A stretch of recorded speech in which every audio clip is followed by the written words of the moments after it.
Doctor शैल कुमार गुप्ता जी दिल्ली से। राधे राधे गुरुजी, प्रणाम। राधे। महाराज जी, क्या ऐसा तरीका है कि आध्यात्मिक और आर्थिक दोनों उन्नति साथ साथ हो? बहुत जोर का तरीका है। पहली बात, सबसे पहली बात, यदि हम श्री भगवान को अपना स्वामी मान लें, सबसे पहली बात, बिगड़ी जन्म अनेक की अभई सुधरे आज होई राम को। पहली बात, मैं प्रभु का हूं, ऐसा मानते हैं आप? क्योंकि हम हैं। ममैवांशो जीवलोके जीवभूता सनातना, मैं सनातन भगवान का अंश हूं। ठीक है। अब दूसरी बात, जितना आपको दिया श्री भगवान ने दिया है, ये बात मानते हैं आप? आपका शरीर, आपको पत्नी, आपको पुत्र, आपको जो भी प्रॉपर्टी, जो भी संबंध, वो भगवान ने दिया है। ठीक है। अब उसके पोषण के लिए आपको नवीन कर्म करने हैं। नौकरी है, व्यापार है, कृषक किसानी है, जो भी करना है। अब भगवान के परिवार के पोषण के लिए भगवान की दी हुई बुद्धि बल के द्वारा हम धर्मयुक्त धन कमाएं और अपने परिवार का पोषण करें और नाम जप करें, बहुत आराम से भगवत प्राप्ति हो जाएगी। धन कमाने के लिए कहीं रोका थोड़ी गया है, लेकिन अधर्मयुक्त धन नहीं। अधर्मयुक्त धन से ऐसे डरो जैसे कोई कोबरा सांप को अपने घर छोड़ने के लिए तैयार हो, तो आप क्या कहोगे? नहीं नहीं भाई, नहीं, बिल्कुल नहीं। ऐसे 50 लाख क्यों न मिल रहे हो 5 मिनट में, वो कोबरा सांप किससे भी ज्यादा विष है और वो आपके घर में जाकर आतंक फैला देगा। वो जरूर नाश का कार्य करेगा। अधर्म का धन नहीं, मेहनत की कमाई से परिवार का पोषण करो और जब कमा रहे हो तब नाम जप करते रहो, राधा राधा राधा। क्या फर्क पड़ता है? आप बताओ, अंदर अंदर क्या सोच रहा है मन? सोचता रहता है ना हर समय। अगर उस समय हम राधा राधा सोच रहे हैं और बाहरी काम कर रहे हैं तो हमारे को क्या परेशानी हो जाएगी? तो शॉर्टकट में जो धन कमाने का तरीका है, इसमें न फंसे। जो लोग नहीं कहते शॉर्टकट से जल्दी धन, गलत आचरणों के द्वारा धन कमाया हुआ कभी सुख शांति ये नहीं प्रदान कर सकता। मेहनत के द्वारा कमाया हुआ पैसा अपने परिवार को सुख प्रदान करने के लिए जो हम मेहनत कर रहे हैं, वो हमारी पूजा है और नाम जप कर रहे हैं, इससे भगवत प्राप्ति हो जाएगी। आप कभी आरती ना उठाओ, कभी पूजा ना करो, लेकिन सब में भगवान का भाव देखने की कोशिश करो। किसी के साथ बुरा मत करो, कोई गंदे आचरण मत करो, पराई माता बहनों की तरफ गंदा भाव मत रखो और धर्म से धन कमाओ, इसी से भगवत प्राप्ति हो जाएगी। पर है कठिन, है नहीं? हमें यही समझना है, शास्त्र प्रमाणित बात, धर्म के बाद अर्थ है, अर्थ के बाद कामनाओं की पूर्ति है और कामनाओं की पूर्ति के बाद मोक्ष है। धर्म, अर्थ, काम, मोक्ष। यदि हम धर्म से धन नहीं कमाएंगे तो हमारी कभी कामनाओं की पूर्ति नहीं हो सकती, अशांति दुख फैल ही जाएगा। इसलिए धर्म पूर्वक धन कमाओ और नाम जप करो, भगवत प्राप्ति हो जाएगी। पक्का लिखित कह रहे। जब अपने पुत्र के बहाने नारायण बुलाया तो भगवत प्राप्ति हो गई। हम जानबूझकर नारायण नारायण, हरि हरि, राधा राधा, कृष्ण कृष्ण बोलेंगे, हमारा कल्याण नहीं हो जाएगा। विचार कीजिए। इसलिए नाम जप अवश्य होना चाहिए और हमारे द्वारा पापाचरण नहीं होना चाहिए। पापाचरण मुक्त और नाम जप और मेहनत की कमाई से परिवार का पोषण, तो निश्चित भगवत प्राप्ति है। लेकिन प्रायः ऐसा भ्रम हो जाता है कि रुपया से सुख शांति मिलती है, ऐसा लोगों को भ्रम है। धर्म से सुख शांति मिलती है, रुपया तो अशांति और दुख पैदा करने के लिए आता है। इसलिए नाम जप न भूलो और धर्म से मेहनत करके धन कमाओ। तो कोई भगवान ने रोका थोड़ी कि धन कमाने के लिए कोई परेशानी, रोका नहीं। भगवान ने तो बनाया ही है, ये भगवान का ही तो बनाया हुआ पूरा जगत है। तो इसी में अलग अलग व्यापार, नौकरी, अलग अलग सब अपने धर्मानुसार धन कमाए, परिवार का पोषण करें, नाम जप करें, अभी सुधर जाए। ये जो नशा करते हैं, व्यभिचार करते हैं, गंदे आचरण करते हैं, घूस लेते हैं, पापाचरण करते हैं, दोषियों को दंड ना देकर निर्दोष को दंड देते हैं, दोषियों को मुक्त कर देते हैं, यही हमारे समाज में सब गड़बड़ हो रहा है। यही समाज की गड़बड़ी। अगर ये ठीक हो जाए, अभी सब ठीक हो जाए, अभी ठीक हो जाए। अपने अपने पद का सदुपयोग किया जाए। ये जो पद है ये समाज सेवा के लिए है। छोटा सा पद चाहे बड़ा सा पद, जितना अधिकार आपको मिला सरकार के द्वारा, आप उसी रीति से चलिए। पर बहुत कठिन है उस रीति से चलना, बहुत कठिन है भाई। जब निर्दोष को दंड देने की बात आई और दोषी को छोड़ने की बात आई, मोटी रकम मिली, तो कौन मोटी रकम नहीं पकड़ेगा? और तुम अंदर वैसे ही जलोगे, बिल्कुल वैसे ही जलोगे जैसे निर्दोष जलता रहा। और तुम दोषी को मुक्त कर दिए, वैसे तुम्हें दंड देगा ऊपर जो शासक बैठा हुआ है, सबका मालिक, वो पक्का। इसलिए हम कहते हैं डरो अधर्म के धन से ना भैया, ना ये छूना नहीं चाहिए। जैसे विष छू जाए तो हाथ में हम सैनिटाइजर करेंगे, अच्छे से धोएंगे, ऐसे बिल्कुल किसी का अधर्म का पैसा, घूस का पैसा, ये सब नहीं। तो मेहनत से कमाओ, धन के लिए थोड़ी मना है। क्यों भाई? पर जी अधर्म आचरण करने पे एक उत्साह सा क्यों बना रहता है कि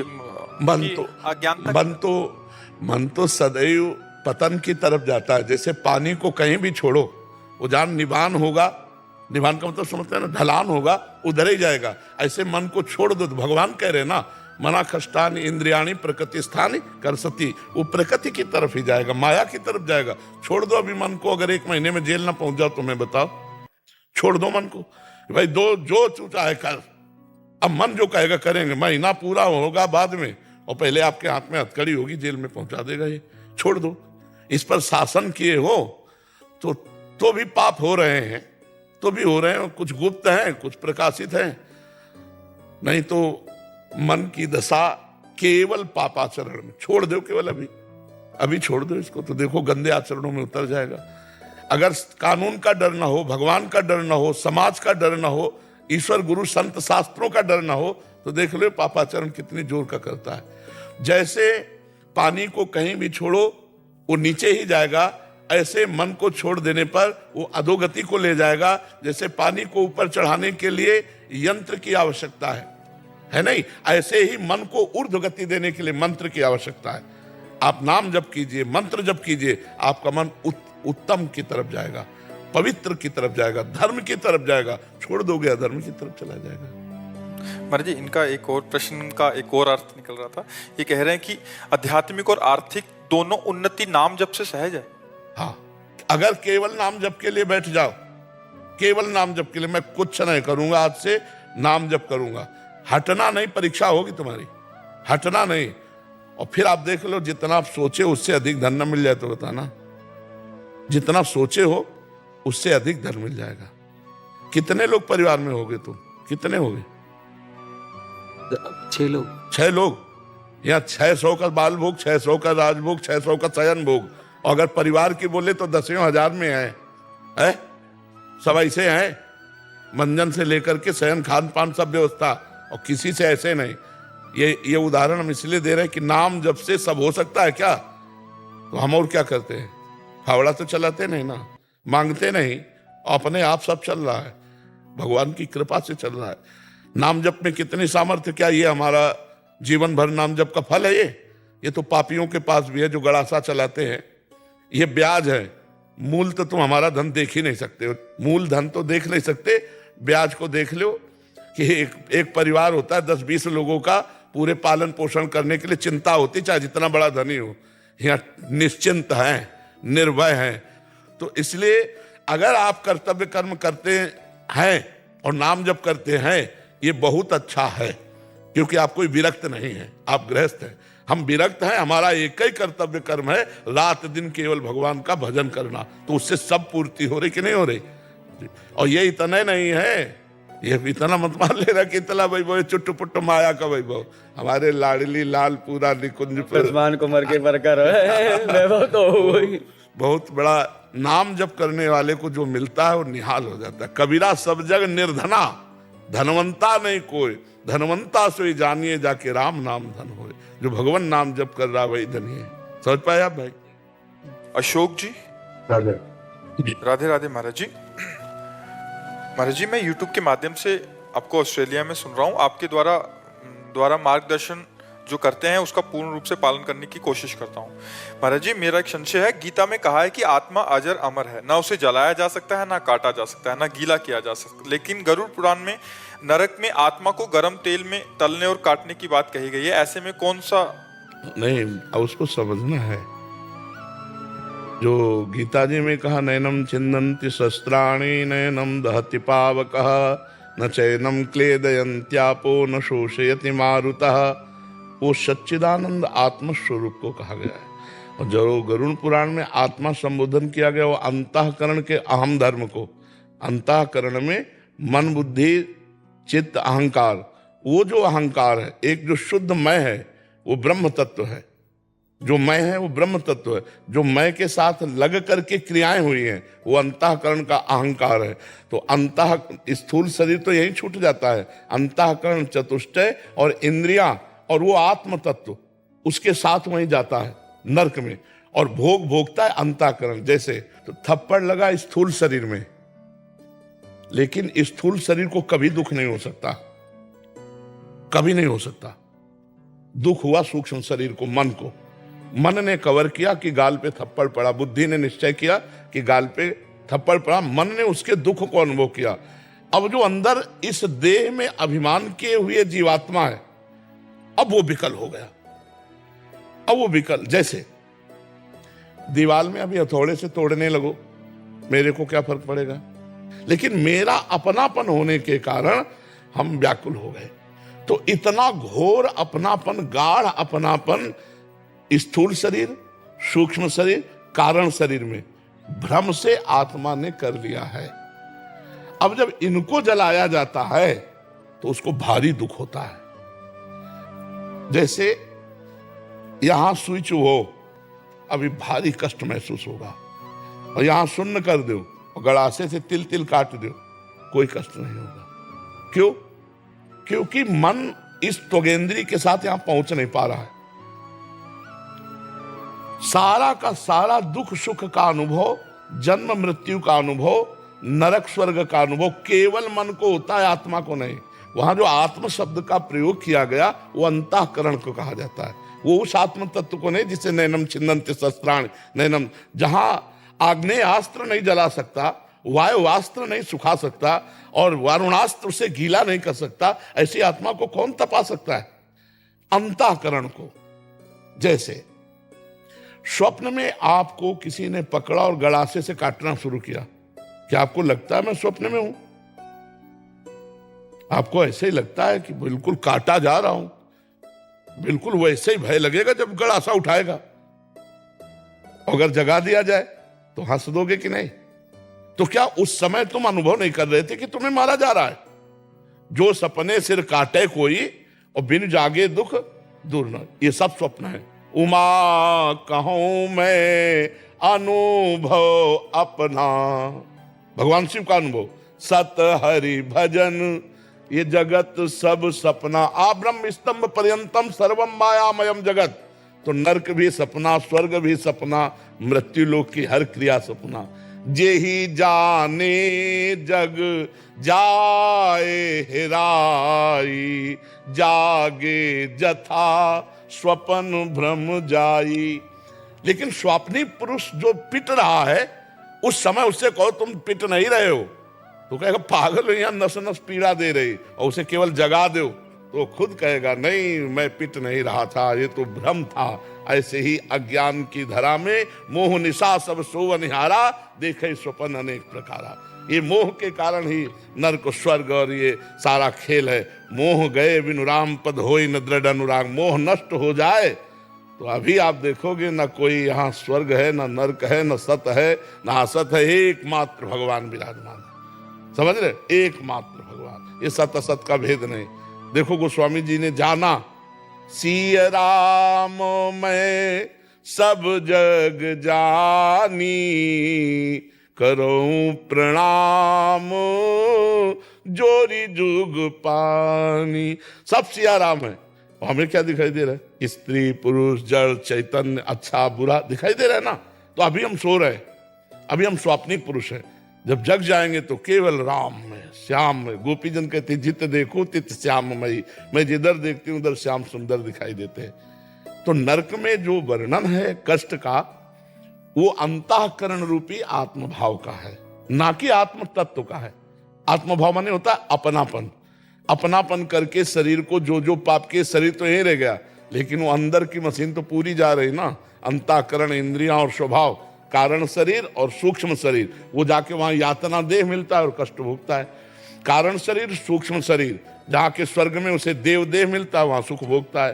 कारण शरीर और सूक्ष्म शरीर आके यहाँ मानव देह मिलता है, फिर क्रियाओं में लग जाता है।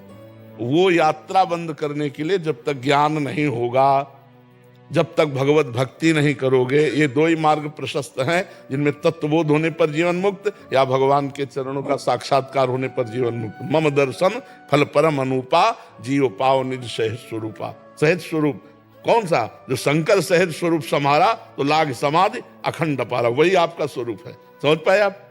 अभी समझ पाए? भगवत गीता के अनुसार मृत्यु अंत नहीं है, तो क्या मृत्यु का भय उचित है? मृत्यु का भय जानते हो कैसा होता है? कैसा होता है? पत्नी का दुलार, पुत्र का दुलार, रुपया का अहंकार, घर मकान की प्रीता, यह है मृत्यु का दुख, और कोई मृत्यु का दुख नहीं। ट्रांसफर में किसी को परेशानी नहीं होती, बंगला गाड़ी सब सरकारी, 5 मिनट में अटैची उठाया चल दिया कि अगली नया बंगला गाड़ी मिलेगी। लेकिन अपना मकान छोड़ना पड़े तो तुमने सरकारी तो माना नहीं। संत जन सरकारी मानते हैं। बोले आश्रम किसका? बोले राम जी का। बोले आप सोफा में बैठे हो सब कैसे? बोले राम जी की कृपा। सरकारी सरकारी, अभी ट्रांसफर करे कोई परेशानी। मरने से सब जग डरा, मेरो मन आनंद, कब मरी हो कब भेटी हो पूरन परमानंद। मृत्यु इसलिए भयावह लगती है कि मृत्यु की तैयारी नहीं की, और जहां जहां राग फैलाया वो सब छूट रहा, इसीलिए मृत्यु भयावह लगती नहीं। मृत्यु भगवान है, सब कुछ हरण करने वालों में मैं मृत्यु हूं, भगवान श्री कृष्ण जी विभूतियों में वर्णन करते हैं। मृत्यु का मतलब ट्रांसफर। अब बताओ कौन मरता है? कोई नहीं मरता। पंचभूत पंचभूतों में मिल जाते, अंतःकरण जीव के साथ अपने कर्मानुसार चला जाता। हमारा कौन? कुछ नहीं। ट्रांसफर। नया कपड़ा पहनने को मिला, पुराना उतार दिया। आपको ये नया मानव जीवन मिला, अब आपने इसे पुराना तो किया नहीं। पुराना तब माना जाएगा जब आपने भगवान के दासत्व को प्राप्त कर लिया। तो जब भगवान के दास भाव को प्राप्त हो रहे तो मनुष्य शरीर छोड़ने में कोई परेशानी नहीं है। जैसे बड़े गजराज के गले से फूलों की माला टूटकर गिर जाए, उसे पता ही नहीं चलता, ऐसे भगवान के भजन करने वाले को शरीर छूटने के समय कोई कष्ट नहीं होता। नहीं तो जन्मत मरत दुषा दुख होई। तो ये दुषा दुख है कि हमारी प्यारी पत्नी छूट रही है, पुत्र छूट रहा है, मकान, बैंक बैलेंस सब छूट रहा है। जहाँ मर के जाना है कोई पता नहीं कहाँ जाना है। अब भय नहीं लगेगा तो और क्या लगेगा? तो मृत्यु अंत नहीं है। तो मृत्यु से भय इसलिए लगता है ये हमारा राग जो फैला हुआ है, और भगवान के भक्तों का भगवान में राग होता है। हमें पता हमें कहाँ जाना है, हमारे पास है। अब हमें कोई डर नहीं, हमें अपने प्रभु के पास जाना है।